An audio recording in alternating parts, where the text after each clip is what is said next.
Yes, guys, welcome back to another video. Welcome to the George Benson football channel. I'm fresh off the back of an hour of tennis and I'm delivering you lot today's Chelsea news. We're going to talk about Lavia's return.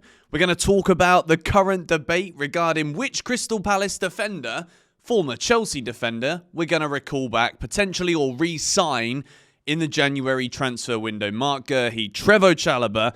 And then we're also going to discuss Christopher Nkunku in today's news video. Make sure you hit the like button if you enjoy the transfer news videos when the transfer window's open. Subscribe if you are new. And if you want to check out the robbery video that I've mentioned in the last two, the link is in the description. It gets crazier every time I watch it. But we begin. Romeo Lavia back very, very soon. And we got to say a big thank you here to a wonderful journalist who goes by the name of Charlie Jolly 22, out on his jollies. Back anytime soon, lad. Need you ASAP. Romeo Lavia in charge of his own Instagram, probably. Very, very soon, my friend. I mean, look, this is great news for Chelsea. Right now, we're in a bit of a muddle. We're in a little bit of a pickle. 2 draws, 2 defeats in the last 4 matches. And if you'd have asked me, how many points will Chelsea get at the beginning of those 4 games? Based on the way that we were playing prior to Everton, I'd have said, I reckon we could easily get 10 or 12 points out of those 4 fixtures. Lavia hasn't been around. He's been injured again. We also saw Wesley Fofana drop out of the side, which will link into the next news stories that we're going to discuss. When you take out Fofana and Lavia, as much as Fofana isn't perfect, and Lavia is obviously still young, I think it was his birthday today or yesterday, so happy birthday to Mr. Lavia. As much as these players might not necessarily be complete just yet, bring it back to the performance that we saw against Spurs. Lavia, in control, dominates the midfield. It allows Caicedo to also be a bit more free, and he's good going forward as well. And it really just unleashes Enzo Fernandez. I'm thinking back to about 6 weeks ago where we saw that experiment that we mentioned here on GBFC of Caicedo, Lavia and Enzo Fernandez in the team. Something that when we spent all of that money, a few years ago now it was, on this incredibly expensive midfield, there was always this debate going on. Like, how can we have all 3 of these players in the team at the same time? No one had managed to do it until Enzo Maresca. And then in classic Chelsea style, we find something that just fits. We find something that works, that can be interchangeable against different opposition. And then one of those players gets injured and we've got to tweak the system again, accommodate for injuries. Lo and behold, since that's happened, Chelsea have looked a shell of the team that we were when we first saw this experiment come into fruition. So Lavia being back soon, this is massive, massive news for Chelsea. I think he will come straight back into the team, particularly at the moment as we do look rather threadbare when it comes to the defence. Reece James has been back in the squad. Gusto was back in at the weekend away at Crystal Palace. But when we're playing Crystal Palace, we're looking at Marc Guehi. Again, solid defender, good 1v1 stand-in defender. And he's also a leader. Chelsea want to sign Crystal Palace and England centre-back Marc Guehi. This is tweeted by Sky Sports News. This is from Fabrizio Romano. Chelsea are seriously considering to bring in one more centre-back this month. Understand, Marc Guehi has been discussed as an option internally. Not easy, but he has 18 months left on contract, which makes it a bit easier. Chelsea also have a recall clause for Trevoh Chalobah as point of contact. So, let's also remind ourselves of the centre-back situation, shall we? Levi Colwill is having a good season. He's staying fit. He's basically made that left centre-back spot his own. It was Wesley Fofana alongside of him. We spoke yesterday. There's debate at the moment about just how long Fofana's going to be out for, but we got to call a spade a spade. Fofana's injury record is appalling. And obviously it's probably not his fault. It's just probably a bit of bad luck. And sometimes as a footballer, one injury can just lead to more and more. So you got Tosin as a backup. Decent with the ball at his feet. Good in the air. Good in the Conference League. But like, is he really that kind of level for Champions League football in the Prem? Still up for debate. Disasi. It's just a no. Badiashile got back into some decent form, but then he's injured again. And this isn't the first time this has happened. So, Trevoh Chalobah, all right, this is mental for me. All summer long, I was looking at the treatment of Chalobah thinking like, are we missing a trick here? Like, am I the only person who looks at the defenders at the club and thinks, well, Trev's better than him. Trev's better than him. Trev's better than him. Why are we sending this bloke on loan?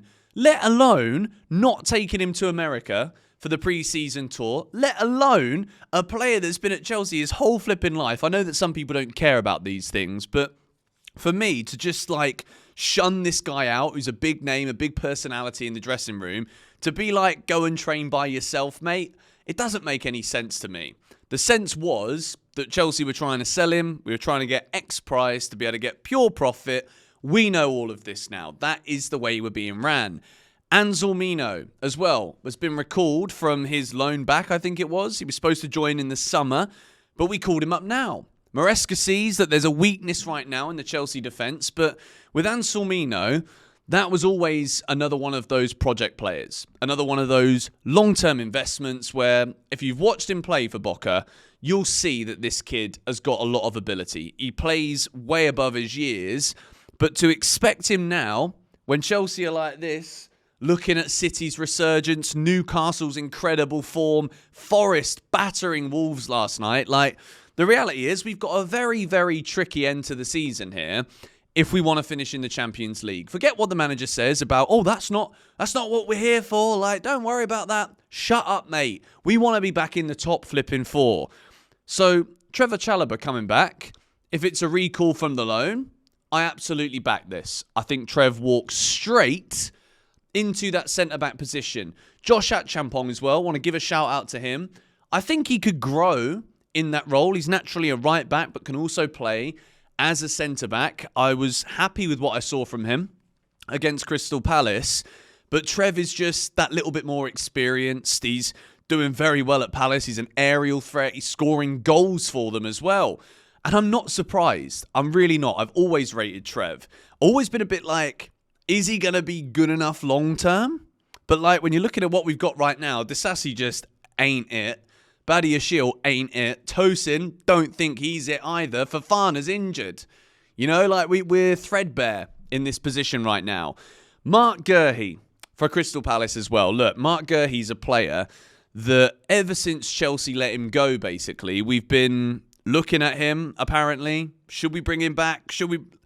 Marc Guehi's been wanted by another top Premier League club. Newcastle were very close, apparently, to signing him in the summer. When a player's got 18 months left on the deal, Crystal Palace might be valuing him right now. I believe it's 55 million quid that Crystal Palace want for Marc Guehi. I wonder if Chelsea could actually get him cheaper than that. If we allow Crystal Palace to keep Trev, is there going to be a potential bargain that could be found here for Marc Guehi? As well as that, I think Palace will be happy with Trevoh Chalobah. So is there some deal that could be had here if Maresca really doesn't want Trev, if Chelsea really are keen to sell him because of this pure profit thing? Is there... Oh, the laptop's doing that crazy thing it did yesterday again. Is there something that can be done here that sees Trev go the other way on a permanent at the end of this season for a fee? Marc Guehi comes the other way, but we need it now. Chelsea cannot afford in this transfer window to just be like, well, Anselmino's going to come good eventually. Achampong, yeah, we're going to nurse him into this role. And yeah, Fofana might be back soon. And we got this... No, we need a solution to this. I'm fully on the train right now when it comes to the way I'm talking about Chelsea, thinking we're in the top four. We're just over halfway through the season, 20 games played. We're more than good enough to finish in the top four. The last 4 matches have been shocking. We got to fix it. We've got to look at the issues, and defensive stability has been one of them. I think Marc Guehi and Levi Colwill, if given a great run of games together, could build a formidable partnership. I think that could really be a good enough central defensive partnership for Chelsea. With Anselmino growing, learning English. He's moved from Argentina to Cobham to Chelsea. Like, he's going to take some time. We can't just, pick him up from Argentina and drop him straight in the first team. He's got to get used to his surroundings. Maresca said this himself. So if it was me, Trevoh Chalobah, I think, is more than good enough. So if Crystal Palace are not going to be budging from the 55 million for Guehi, maybe it's actually still a good deal. It's a lot of money though, isn't it? 55 million. I mean, if it was a striker, 55 million doesn't sound like a lot. We spoke yesterday about Osimhen. John Obi Mikel's had something to say yet again. He's been trash talking, I guess you could say, Nico Jackson, saying if we did have a Gyökeres, if we did have an Osimhen, Chelsea would be challenging for the title still. I don't know what Mikel's problem is with Nicholas Jackson. We're not going to address that anymore. But let me know what you think about this in the comments down below. If it was me, I would be potentially... I think recalling Trev isn't a bad shout, you know. And then Marc Guehi will have a year left on his deal come the summer. And then we go for him then when he's even cheaper. Or do we just go for him now and stop other big clubs getting him in the summer or being in the race? Let me know your thoughts on this in the comments down below. So, let's now discuss the latest news regarding Christopher Nkunku. And to be honest, I feel like this is one of those where if this is true, we could see Nkunku gone relatively quickly. PSG hold a genuine interest in Christopher Nkunku. No approach yet to Chelsea. CFC don't want Nkunku to leave, so any exit would need to be player-driven. If there is any legs in this, if there is any truth behind what we're reading here from Ben Jacobs, I think it won't be very long before Christopher Nkunku starts putting a bit of pressure on Chelsea. If that's the case, look, the way Nkunku plays, we need a striker that's going to press. We need someone that is going to constantly be working hard for the team. Nkunku doesn't do that. Nkunku is not a pressing striker, and lo and behold, he's not even a flipping striker. Left-sided forward, number 10. Like, to be honest, when it comes to Nkunku, I think the amount of chopping and changing that we've seen at Chelsea since he was even signed, and the fact he was out injured for so long, I think it was either just going to be remember when he scored against Bournemouth earlier this season? He was either going to keep his place then and keep scoring, and then like no one's worried about it. But Nico Jackson's had a decent season, and he does a lot more for the team than Nkunku does, to the point now that Maresca even brings Marc Guehi on because he knows that Marc Guehi is like, he's all over you. He's trying to get the ball back at any opportunity, and Nkunku just doesn't do it. So realistically, does Nkunku leaving Chelsea this January make Chelsea like straight in the market for another striker? I don't know if it will, you know. I really don't. I think this January is a big one for us. And I keep reiterating the same point, and I want to hear what you think about this in the comments down below. I think this is a January that instead of having it as a quiet one like last year, and by the end of last season we did okay, but I think we look at the squad that we've got now, we look at the way that we were performing until 4 games ago, and I just think you can cherry pick individual players in individual positions here and just put them in this squad and we can start ticking again. I don't think that the first half against Palace was great, but I do think there is some personnel that as this season has gone on, as we see what Maresca wants to do with these players, the way that he wants to play, Nkunku is the obvious one. Talented footballer, but like he just does not fit.